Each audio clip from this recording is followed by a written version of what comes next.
IVF ప్రాసెస్లో next step.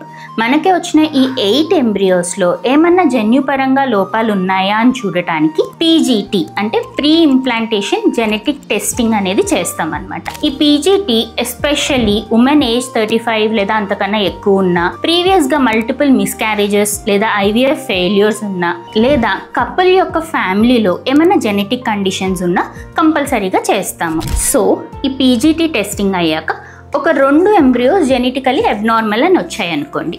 So ఫైనల్గా మనకి 6 హెల్దీ జెనెటికలీ నార్మల్ ఎంబ్రియోస్ వచ్చాయన్నమాట. వీటిని -196 degrees Celsiusలో ఫ్రీజ్ చేసి ఉంచుతాము.